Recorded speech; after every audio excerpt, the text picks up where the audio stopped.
Sarcastically explained, my mom's weird ghost story. So if you know me in real life, I'm probably like the least superstitious person around because science. Yes, science! And my mother, bless her heart, is probably one of the most. Throughout our house you can find various religious paraphernalia and knickknacks. I'll explain what all this is for in a minute, but let's get to the story. So, my grandparents passed away this holidays. No, really, it's fine. Trust me, they've lived very full lives. They survived the Civil War, the Second World War, Civil War II, Electric Boogaloo, the Great Leap Forward, the Cultural Revolution, the Korean War, and whatever else the Communist dynasty had to throw at them. Now, when they first got the news that Grandma and Grandpa didn't have long, my dad and his brothers in Canada booked their flights and off they went to China. And all funeral rites were performed in accordance with Southern Chinese traditions. Now, of course, death is never convenient, and a good portion of the family stayed put. So, one night my mom tells me, "I had a dream!" To which I replied with, okay, as most people do.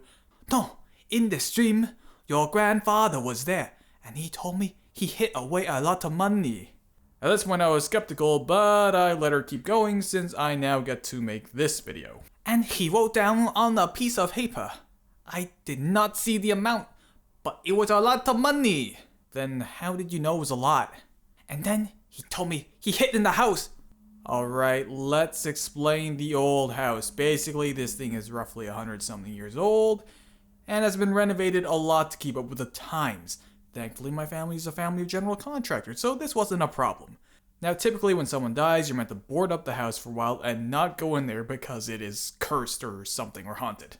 "And when I woke up from the dream, the TV was on.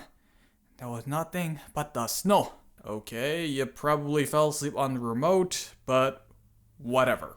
So then my mom WeChats my dad and tells him the same story she told me. Okay, wait, before we continue this, WeChat is basically Chinese WhatsApp, but it is a lot more intrusive, and it's probably surveillanceware designed by the Chinese government. It's very Black Mirror. So she tells him to go back to the old house to look for said money. "So first you need to go buy a passport to the afterlife." Okay, let's explain the afterlife. Basically, imagine Dragon Ball Z and the bit with King Yemma. All your ancestors are meant to be there, which is pretty damning considering I have 30 generations on record. FamilyTree.com? That is cute. I literally have a family record keeper 6,000 kilometers from me. I flunked my grade 7 family tree assignment on purpose because it would have taken way too much work. Seriously, this thing is f***ing ridiculous. "And then you have to buy the Chinese ghost money." Okay, so Chinese ghost money is basically money that you send to the afterlife.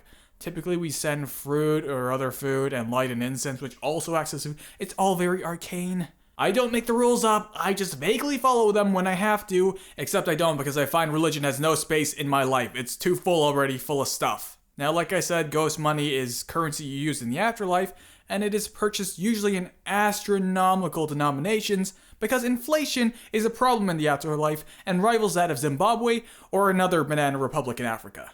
But, side note, I have nothing against Zimbabwe or the fine people from there. I can't even point to it on a map. I just know that there's a lot of inflation in that country, okay? That's it. "So once you have the passport, the ghost money, the offering, you go to the house, scatter some change around the front door, and before you get on the bus and airplane to come home." By the way, aside from this being a serious waste of money, this is actually a really serious issue. F***ing Chinese people. "And then you can go look for the money." You know that scene in Breaking Bad El Camino where Jesse's tearing apart Todd's apartment to look for the money? Yeah, imagine that, except it's a middle-aged Asian dude who kinda looks like me. Only I'm quite sure it didn't happen. You see, it's not that easy to get your hands on religious paraphernalia, especially the ones that you needed for what my mom was describing, because the government makes it pretty well known that it doesn't really like this stuff. They also don't kinda like religion. Of any sort.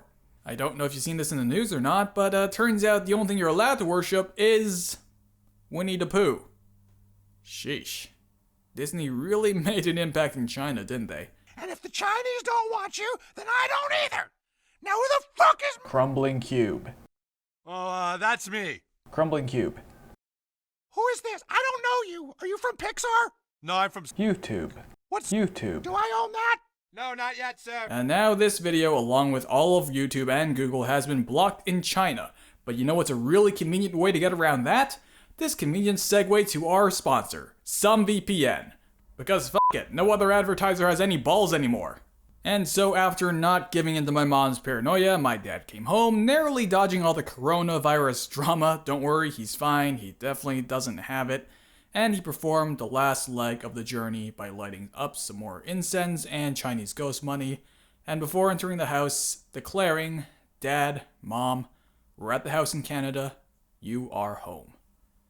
Oh right, I forgot. How much money was in the house? About $350. And that was my mom's weird ghost story sarcastically explained.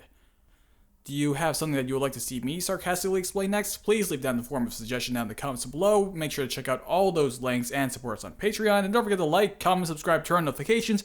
And if this fucking call to action gets any longer, I swear to God, I am going to just delete YouTube.